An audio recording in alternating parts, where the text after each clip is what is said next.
Hi everyone. Welcome to the speed learning series of ServiceNow Third-Party Risk Management. In every session of of the series, we will share with you quick insights into must-know features of third-party risk management. We have got a great topic lined for you in this session, so let's get started. This speed learning session will discuss TPRM architecture and data model at a high level. Demystifying the data model for any product can be daunting. Our approach to understanding the TPRM data model will be to review it in a piecemeal basis, thus allowing us to introspect the data model at the right level. We will be reviewing both the configuration and process or workflow aspects of TPRM as enabled by the data model. For example, not only how a TPRM assessment is delivered, but also how it is set up.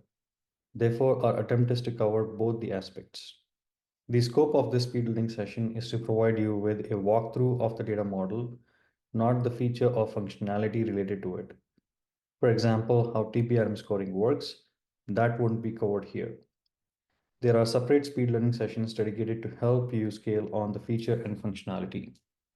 Let's get started. All right. The agenda for this speed learning session is TPRM architecture and data model overview, demo, the show and tell to help you grasp the data model, resources to help with a deeper dive of the data model, key takeaways. Moving on, as we get started, we believe this content is more relevant to ServiceNow System Administrator or Third-Party Risk Administrator. However, this would be helpful for any user persona wanting to understand TPRM data model and high-level architecture. I'm assuming as a third-party risk administrator or manager, you are familiar with the TPRM workflows or processes enabled by third-party risk management application. You are now interested in knowing more about the data model to get a better hold of how information is organized, stored, and related to make sense of the logical structure. All right, let's get going. The ServiceNow third-party risk management application enables you to proactively identify, assess, and mitigate risks that are associated with your third-party relationships. TPRM provides a centralized process and repository for managing your portfolio of third parties, assessing and scoring risks, and performing remediation. From a high-level architecture perspective, a key concept to understand here is that ServiceNow instance can be set up by the instance owner to be accessible by both internal and external user personas. This is achieved by explicit roles plugin, which when enabled on the ServiceNow platform, sets it up for B2B and B2C application use cases, preventing external users from accessing internal data. Effectively, this plugin distinguishes the user access to an instance as internal to the organization employee versus external to the organization non-employee, such as a vendor. This concept is fundamental to third-party risk management architecture and how different user personas are exposed to workflows that are enabled by this application. In context of TPRM application, internal user personas manage assessment templates, deliver assessments, create and track issues and remediation tasks, and set up and maintain the third party and the relationships, that is, engagements. Whereas external users use third-party portal to respond to assessments, issues, and tasks and manage third-party contacts. Please note, the focus of this speed learning session is to provide an overview of the ServiceNow TPRM data model and discussing instance and portal security is out of scope of the speed learning session.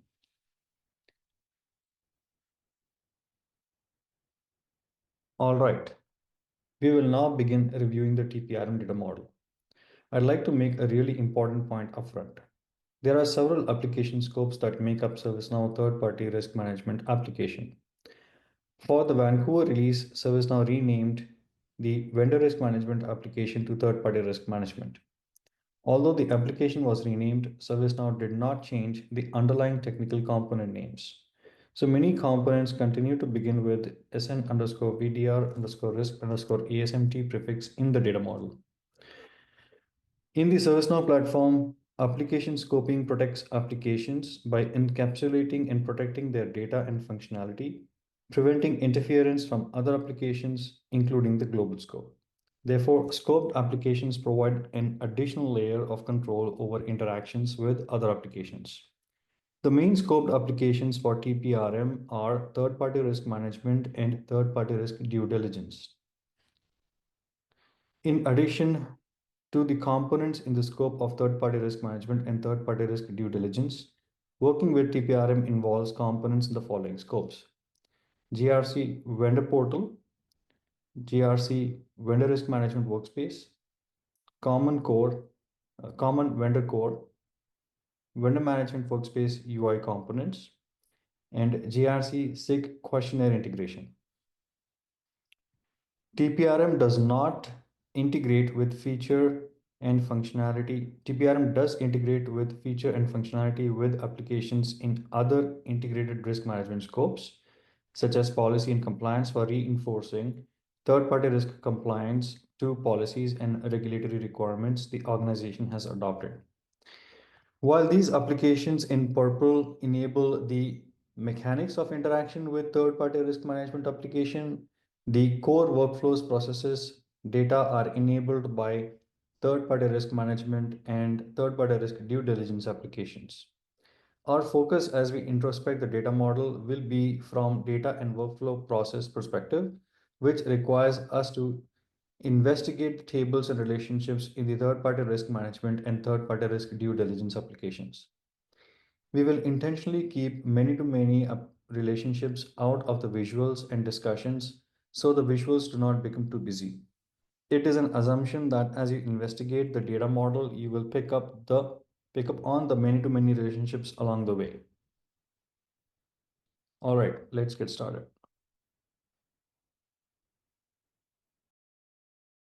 All right, let's begin with due diligence. The primary table that enables due diligence is third-party due diligence request. In TPRM, the due diligence requests are submitted for a particular third party. For a specific relationship, the organization intends to identify as third-party engagement. Also, there are broadly speaking two types of assessments that are carried out when evaluating third-party risk: internal and external assessments. Internal assessments are more commonly referred to as IRQs or tiering, is a set of questions that scores and scopes the required due diligence on the third parties or engagements. External assessments, more commonly referred to as third-party risk assessments, are assessments delivered to third-party or engagement contacts that ultimately gather necessary information to arrive at third-party or engagement risk profile. The approval process allows for multiple levels of approvals of the due diligence request once internal and external assessments are conducted and third parties or engagements risk profile is determined. This is enabled by ServiceNow's IRM approval configurator application. We will be reviewing the data model from next experience view instead of workspace view. Let's take a look at the demo. Okay, I'm logged in here as a system administrator. What we see here on the left-hand side is the third-party risk management application. Let's locate the due diligence request. As you navigate to the third-party risk management application, look for the due diligence request. Let's open up one of these due diligence requests. Notice that the due diligence request is associated with a third party and an engagement. Let's configure the due diligence request table and take a quick look of how it is set up. You notice that this table extends plan task and task table. Navigating back, let's navigate to the third party that has been identified by the due diligence request. Navigating to the third party, let's configure this and take a look at this table. Notice that this is the core company table. This is where the third parties are maintained. Navigating back, let us navigate to the third party again and look at the third party contacts. Navigating to the contacts, notice that the contacts are stored in a vendor contact table that extends the user table. Going back to the engagement, when navigating to the engagement, let's take a quick look at how this table is set up. So notice that this is a standalone table. Navigating back, notice engagement have engagement contacts, which are also vendor contacts, which we just reviewed that the vendor contact is a table of its own, but extends the user table. Let's navigate back to the due diligence request. Navigating back to the due diligence request, scrolling to the bottom, notice that due diligence request has internal assessments and external assessments. By default, the system creates one internal assessment as the workflow progresses, and two external assessments, one for third party and one for engagement contacts. So this is how the data model of due diligence workflow plays out at a very high level from what we intend to cover from the perspective of the deck. Let's move on to the next topic.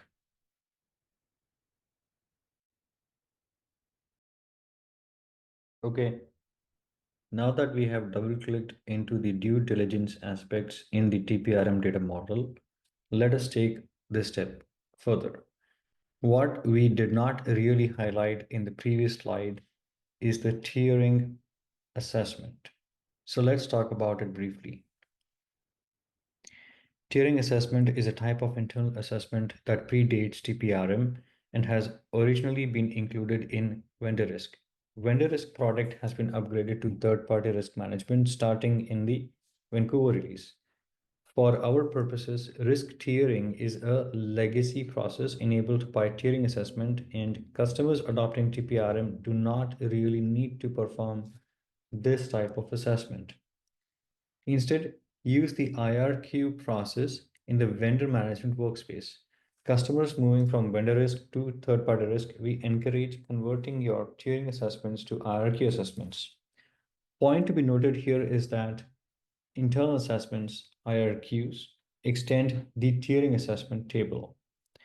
Both internal assessment and external assessment leverage the platform capability of assessment metric types for setting up of questionnaires.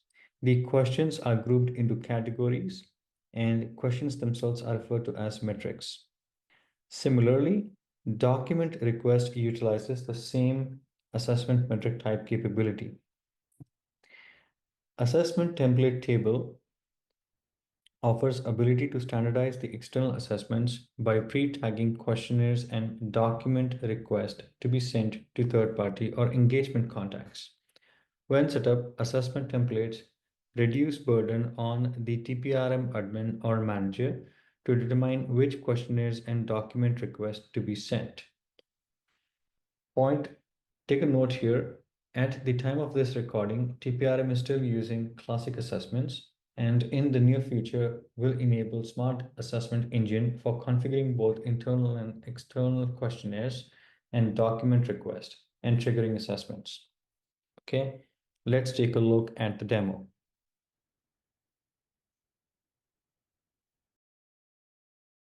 All right, I'm logging here as a ServiceNow administrator.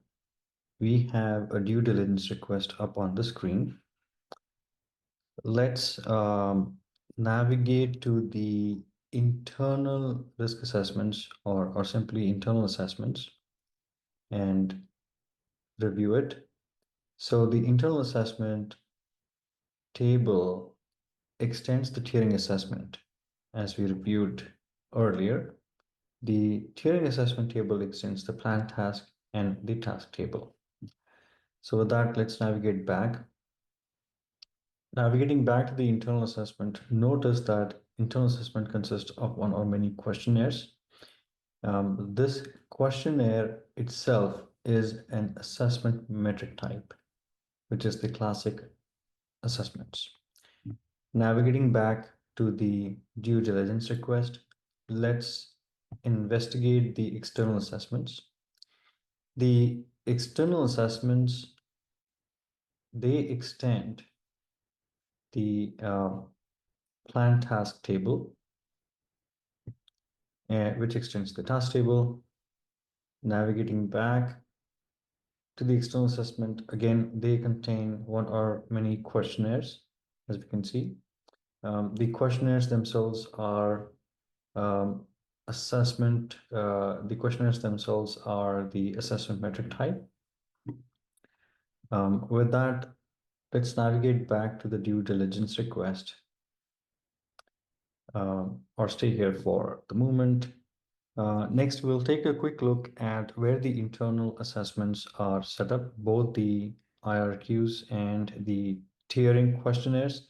So on the left-hand side, let's take a quick look at the tiering setup. We'll see that the tiering questionnaires are set up over here under tiering setup section. There's a module. Notice these are assessment metric types again. Another thing to notice here is that the tiering assessments have the classification tiering questionnaire template, and the IRQs have the classification IRQ template. Let's navigate back to the let's look at the external assessments. In this case, the questionnaire templates are again the assessment metric types. The classification here is questionnaire template. Looking at the document request templates, they are again assessment metric types, and the classification is document request template. And last but not the least for this topic is let's investigate the external assessment templates. The external assessment templates, as mentioned earlier, groups the questionnaire templates and the document request templates together. So let's take a quick look at one of the examples over here. We see that the external assessment templates, or simply assessment templates, consist of multiple questionnaire templates and document request templates. This helps in enhancing or expediting sending the assessments externally, and reduces time and effort for third-party administrators and managers. With that, we have covered pretty much everything what we intended to as part of this demo. Okay, now that we have double-clicked into the internal and external assessment aspects in the TPRM data model, let us take this a step further. What we really did not highlight in the previous slide is the element collection. So let's talk about it briefly. Third-party elements are the external entities that a third party or engagement relies on to provide goods, services, or support your organization. Out of the box, they can be categorized into one of the following: facility, product, principal, or other. Managing third-party elements and leveraging their information within a due diligence workflow can help conducting more informed risk assessments as part of your third-party risk programs. From a high-level process perspective, after due diligence IRQ process is completed, TP element collection task is initiated. Collection task is nothing but an external assessment that is specifically designed to collect third-party elements. As of this recording, out of the box, there are 4 element collection questionnaire templates, one for each classification type: facility, product, principal, or other. After the third-party engagement contact submits the collection assessments, the TPR manager reviews the response and then manually creates the third-party elements from within the third-party engagement. As mentioned earlier, each third-party element of specific type of classification, facility, product, principal, or other, may be created. The process of logging third-party elements itself creates the third-party element entities automatically and associates to the engagement. This is the out-of-the-box behavior that sets up the third-party element entities.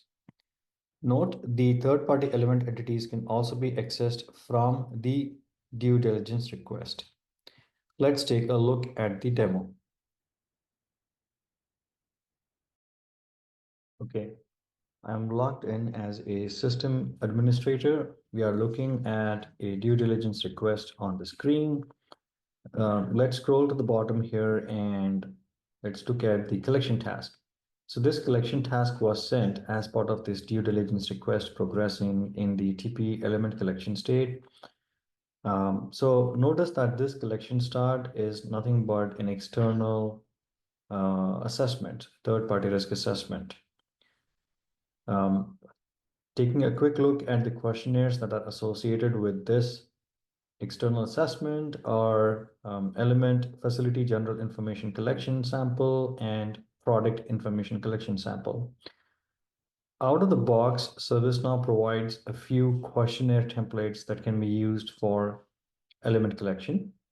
Let's take a quick look at what those templates are by scrolling to the assessment setup questionnaire template. So as we navigate to the assessment setup questionnaire template, let's group this by classification. Notice that there are 4 collection templates, one for each classification type that is available out of the box. And again, these are assessment metric types. Navigating back to the due diligence request and to the engagement. Once the third-party elements have been created by the third-party risk manager, they are associated to the engagement. So let's briefly look into how this is performed. So as you navigate back to the application navigator over here, let's identify the third-party elements, all third-party elements module. The third-party risk manager manually creates the third-party elements. Third-party elements are a standalone table within the third-party risk management application.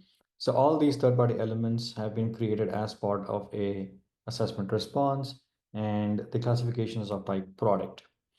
Once these third-party elements have been created, the next step is the next step to note here is that the element entities are automatically created by the system.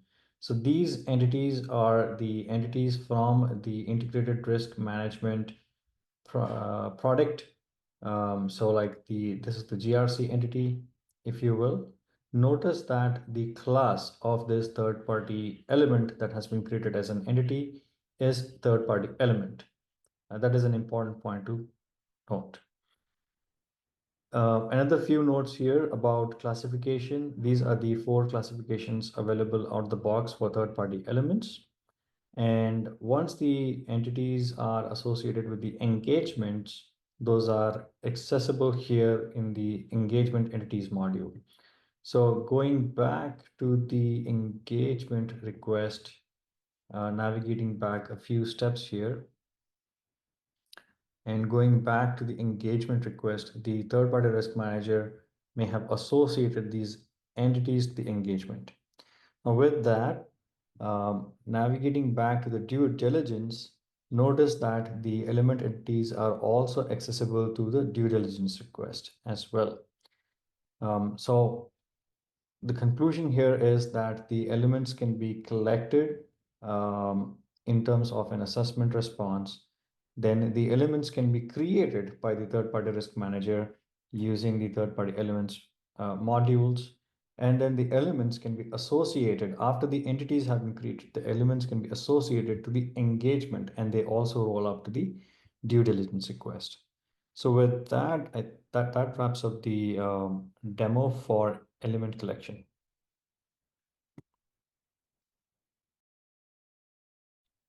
Okay, Now that we have double-clicked into the internal and external assessment aspects, including element collection in the TPRM data model, let us take this a step further. Now we will focus on third-party risk issue and task, that is issue remediation, to understand how it fits into the data model. In an iterative process, before the TPR manager closes a third-party risk assessment, the TPR manager can generate non-compliance issues and tasks. Note that the third-party risk assessment can be at the third-party level or engagement level. Issues and tasks can be generated for non-compliance at both these levels, and additionally for the engagement entities. The TPR manager can assign these issues and tasks to the third-party contact or engagement contact, respectively, for resolution. From a data model perspective, third-party risk issue extends the traditional GRC issue of the integrated risk product. Third-party risk task extends the planned task. As a matter of fact, GRC issue also extends the planned task. However, for simplicity's sake, the diagram did not explicitly call that out. Third-party risk issue or task can be created from third-party risk assessments. Third-party risk issue or task can be created from third-party or third-party engagement as well, but not from due diligence request, because issues or tasks need a source, which is either a third party or an engagement, or even engagement entities for that matter. With that, let's take a quick look at the demo.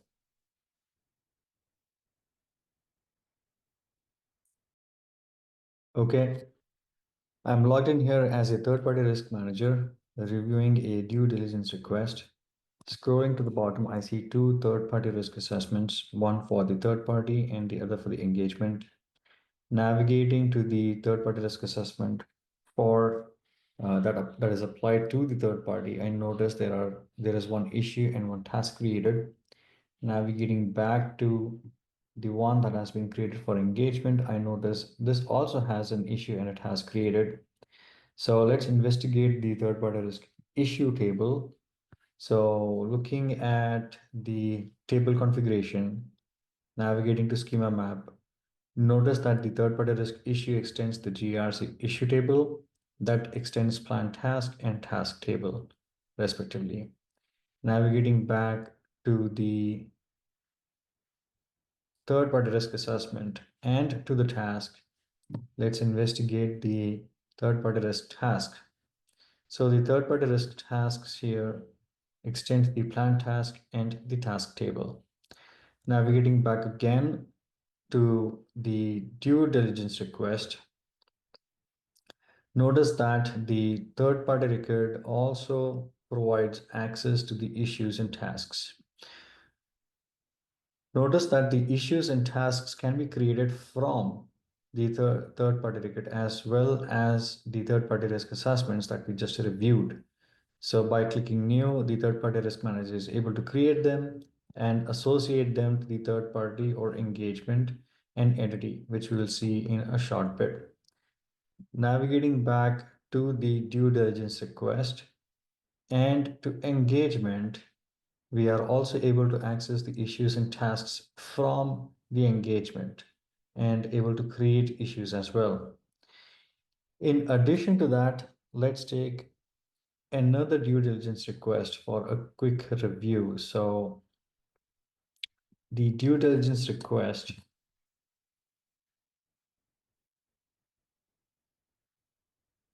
to onboard an engagement for semiconductors purchase has several element engagement entities that have been associated with it.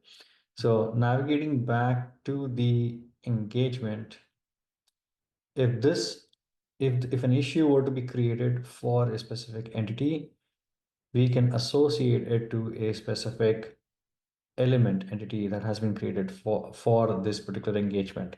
So this is another source with which the issues can be associated. Lastly, let's look at the application navigator over here and notice that there are several modules available. One to create an issue versus a task, and to access those issues and tasks as well. There are several modules that are available. So with that, that concludes the review of the issue and tasks from the due diligence process perspective, as well as the data model point of view. So that concludes the demo.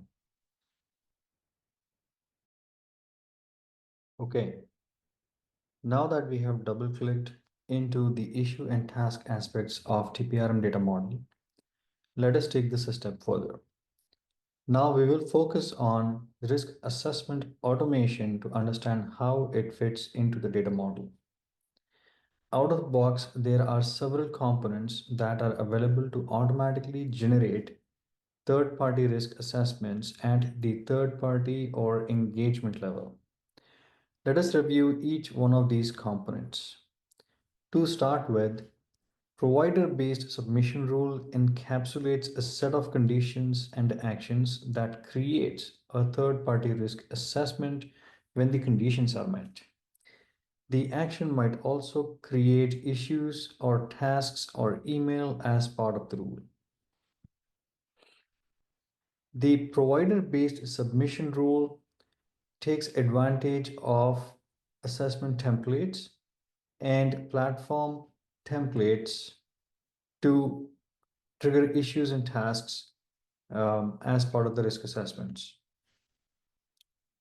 As part of the tier-based submission rule, this rule creates third-party risk assessments when the risk tier changes for a third party.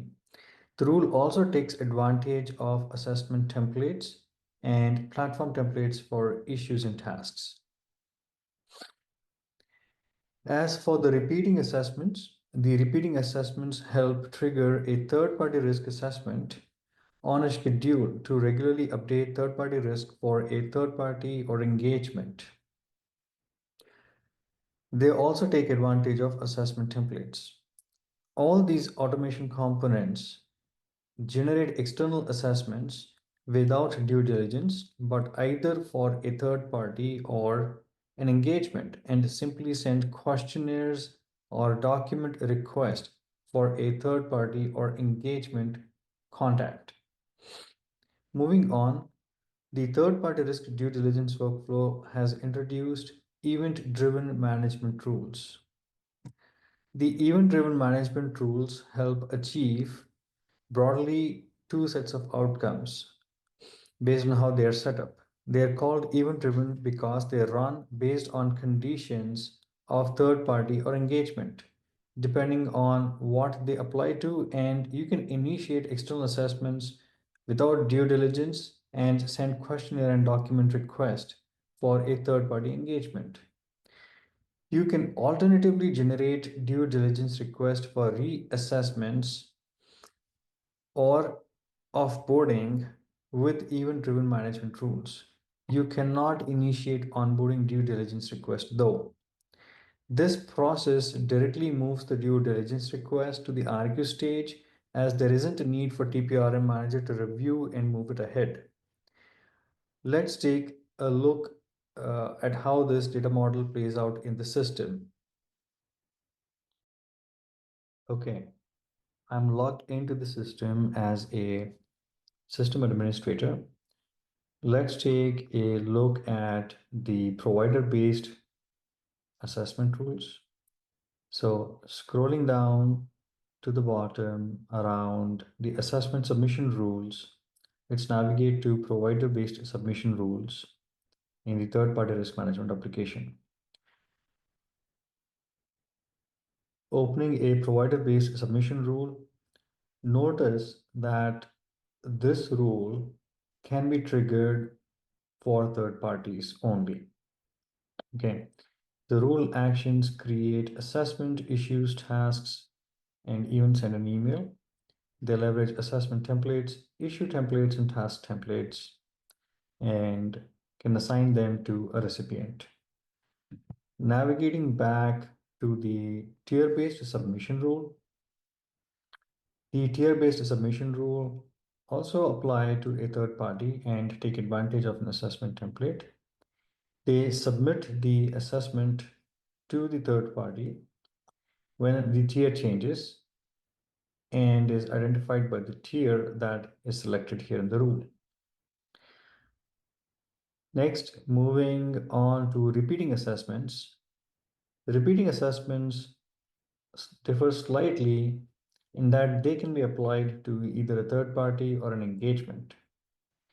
Repeating assessments trigger these assessments on a schedule, and these assessments also take advantage of an assessment template. Moving on to the event-driven management rules, which were introduced as part of the due diligence workflow. The event-driven management rules also apply to the third party or an engagement. So we have a choice here, and they can either send an external assessment, can reassess an existing engagement, can reassess an engagement for contract renewal, offboard an engagement with due diligence request or with no due diligence request.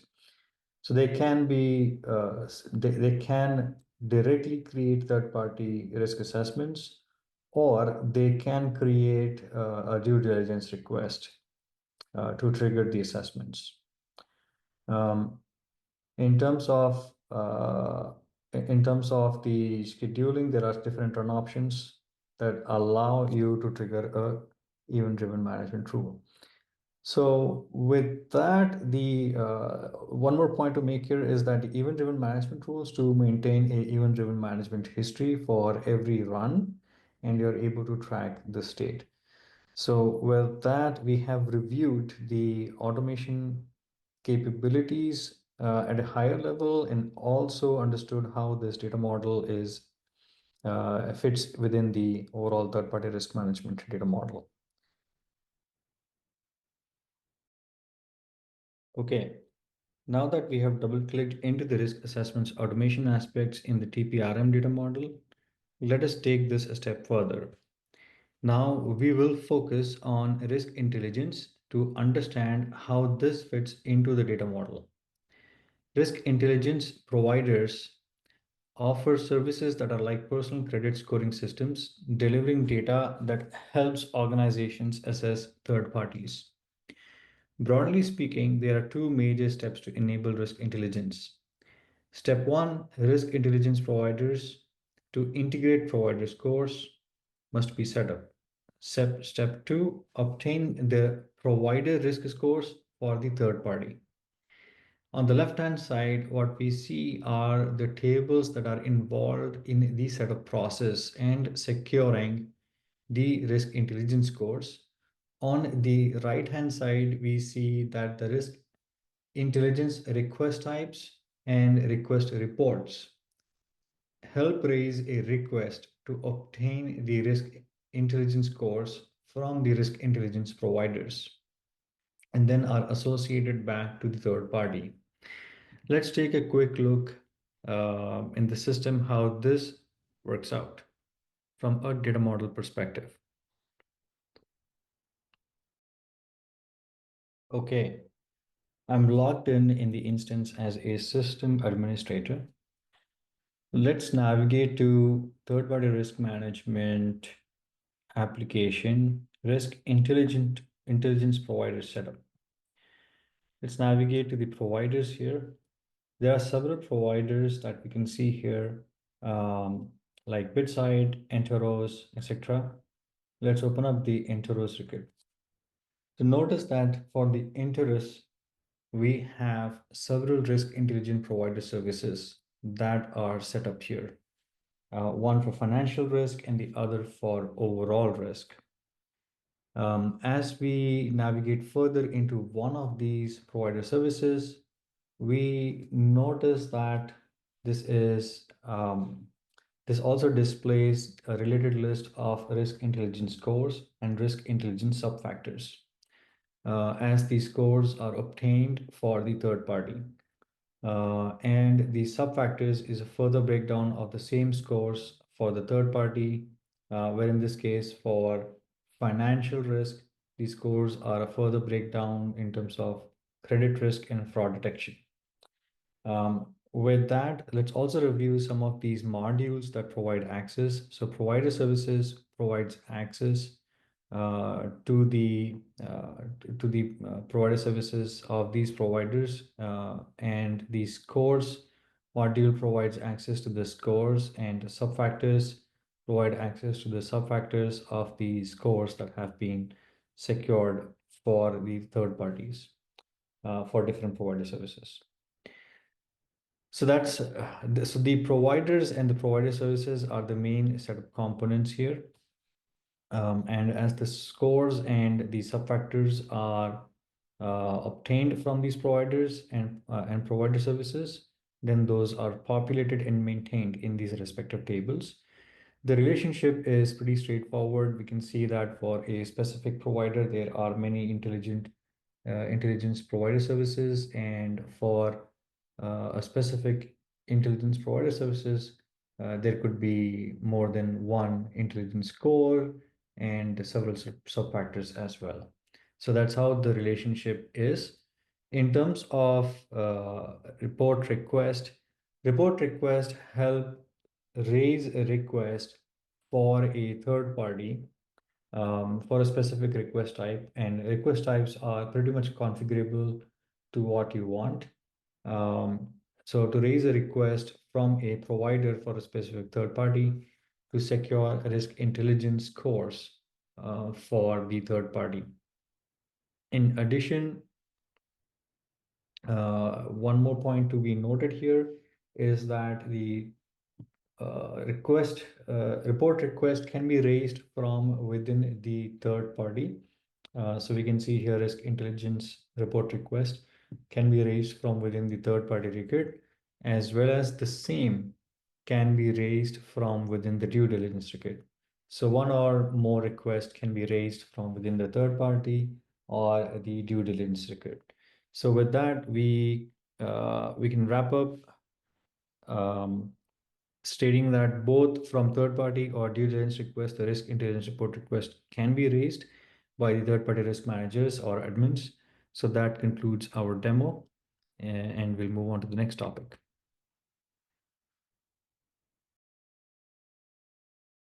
All right. Now that we have double clicked into the risk intelligence aspects in the TPRM data model, let us take this a step further. Now we will focus on scoring to understand how this fits into the data model. I know this slide is a bit webby, but it's intentional to help you have a broad understanding of the anatomy of risk rating in third-party risk management. At the 10,000 feet view, the objective here is to derive risk rating for third party or engagement.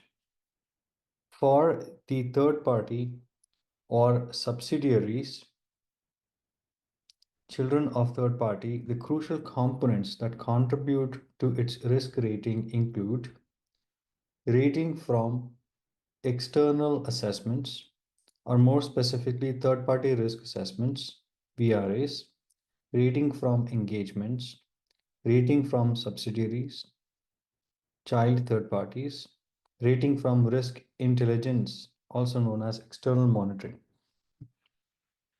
For the engagement, the crucial components that contribute to its rating include rating from external assessments, or more specifically, engagement risk assessments, also VRAs, rating from entity collection assessments, or more specifically, engagement assessments for entities, also known as elements, and are also VRAs. For the risk intelligence, rating is a derivative of the risk intelligence scores from the providers that are specifically provided for third parties. Please note, at the time of this recording, engagement level risk intelligence scores are not available from the providers. For the assessment themselves, VRAs, rating is a derivative of the assessment questionnaire and document request scores. So the point to note here is that the root of all different kinds of ratings is really the assessments, that is VRA, that is the object that delivers assessment for third party engagement subsidiaries, that is child third parties or entity collection. Only risk intelligence rating is what is sourced externally that helps in adjusting the internal risk rating or third party risk rating. Risk intelligence ratings do not currently help adjust the engagement risk ratings since engagement level scores are unavailable as mentioned earlier. With this fundamental understanding of the risk rating objective, its contributions, and VRAs as a crucial building block, let's introspect the data model.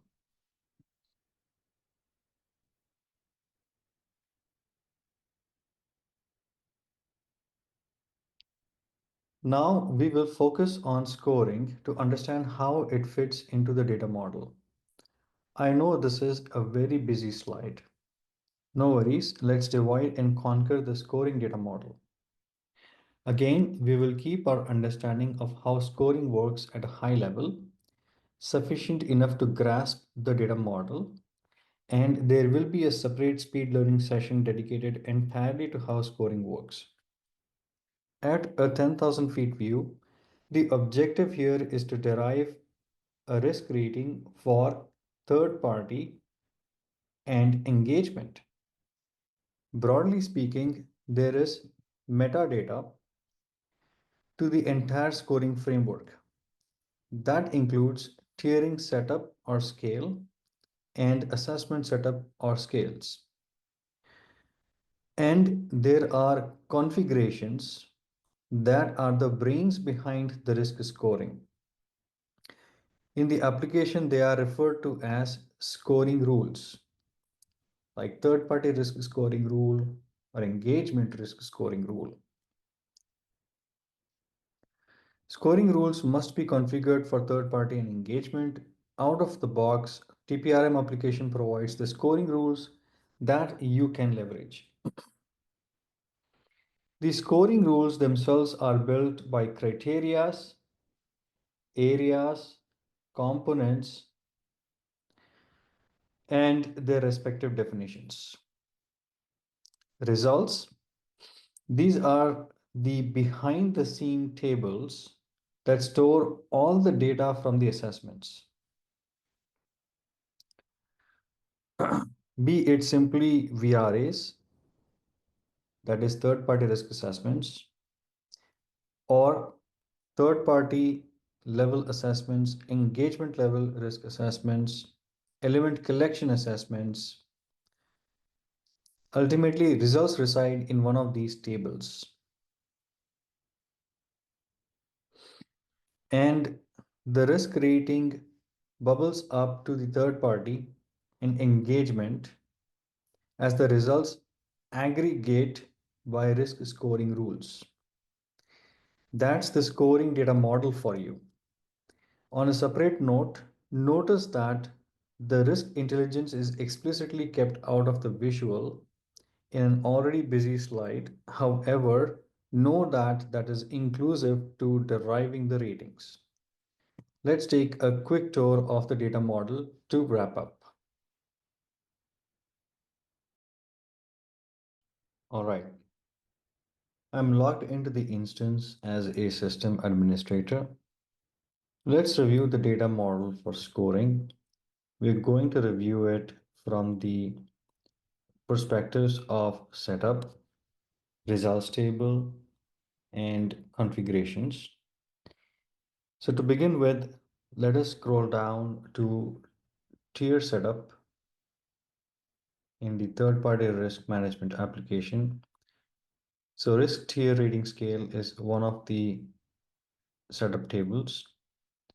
This This table has the third-party tier with maximum and minimum values. Next, let's navigate to the assessment setup.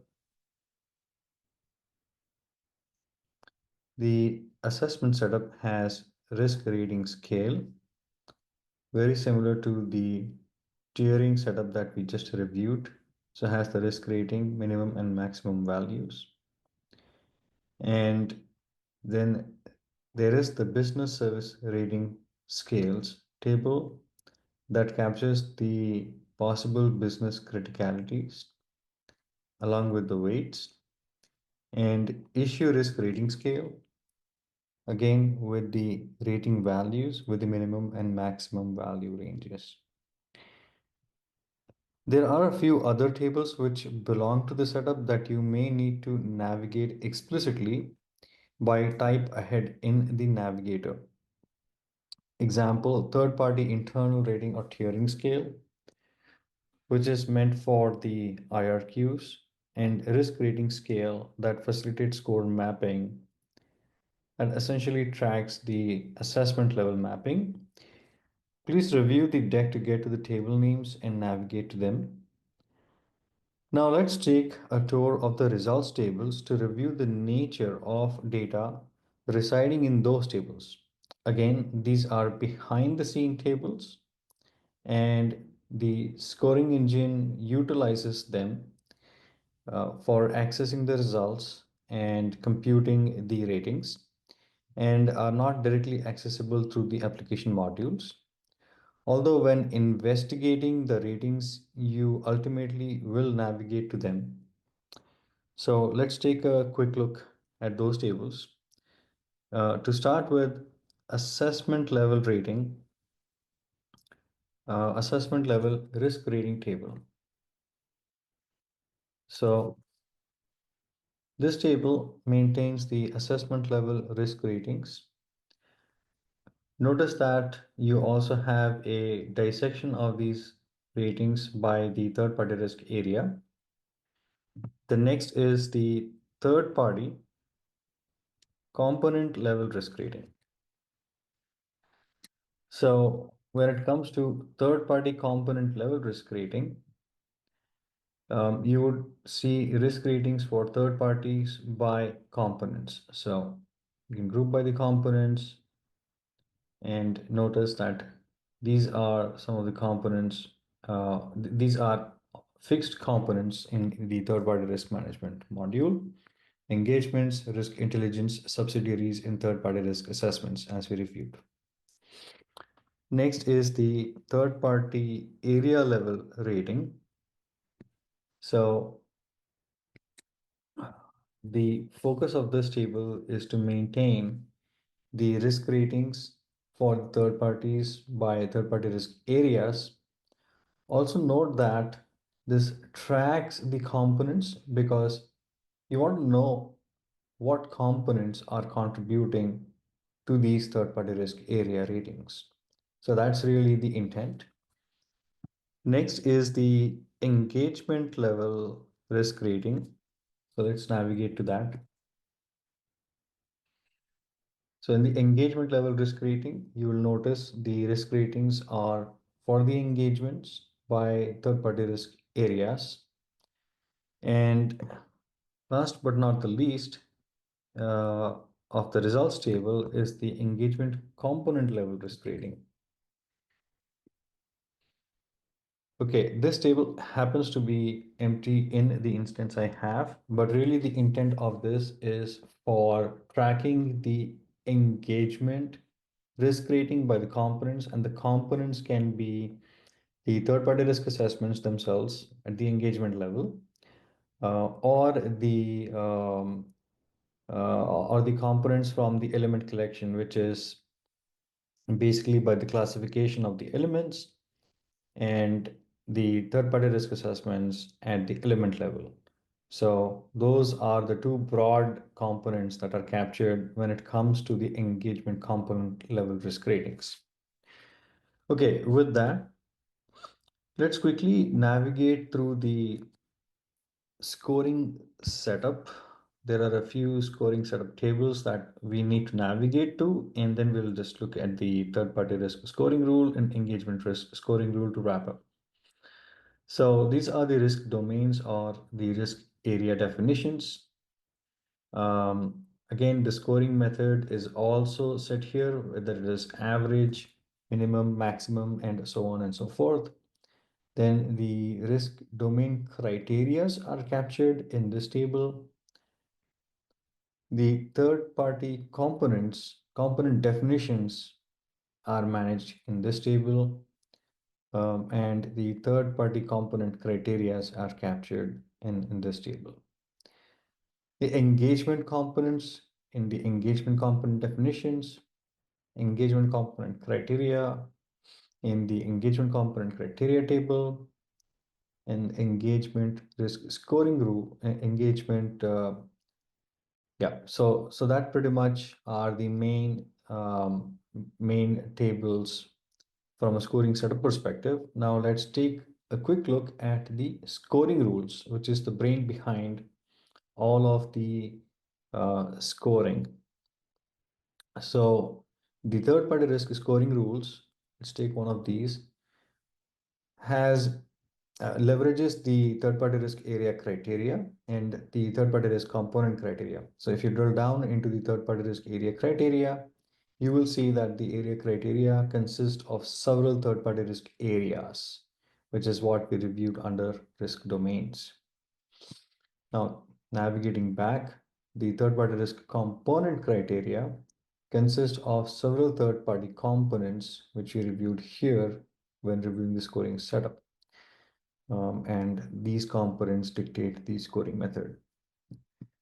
Navigating back, let's go back to the engagement risk scoring rules.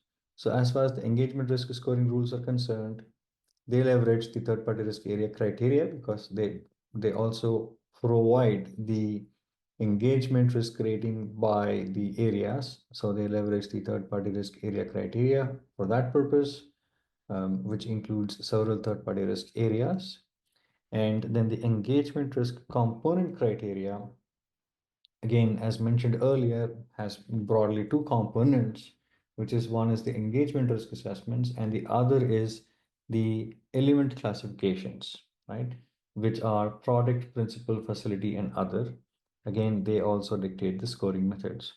So these are the scoring setup tables and the rules, scoring rule tables that are the brain behind the scoring engine of third-party risk management application.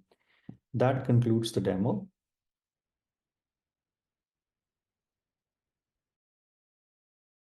Okay, hopefully the review and demonstration of TPRM architecture and data model for TPRM application was helpful. Additionally, we have gathered for you a few helpful resources that should aid in scaling up on TPRM architecture and data model. We will drop the links to the resources alongside the community page so you can access them.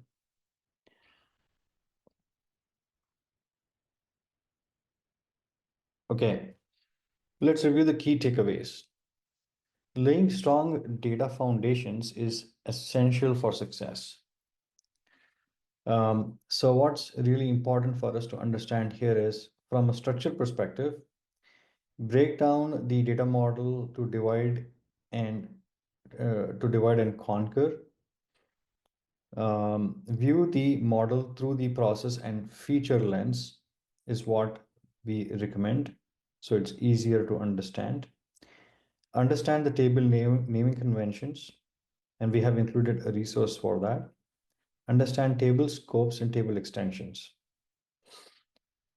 From the perspective of relationships, understanding the table relationships would be crucial. Understand how the data flows from one table to the other. What's really the direction of the flow? What is one-to-one mapping versus one-to-many mapping versus many-to-many mappings. Identify tables powering TPRM configuration and setup, and know which tables enable TPRM workflows. From a scalability perspective, we recommend that you adopt out-of-the-box data model to the extent possible, designed to scale with minimal customizations and leverage flexibility in TPRM data model. We also recommend engaging with subject matter experts to ensure alignment with best practices and long-term scalability.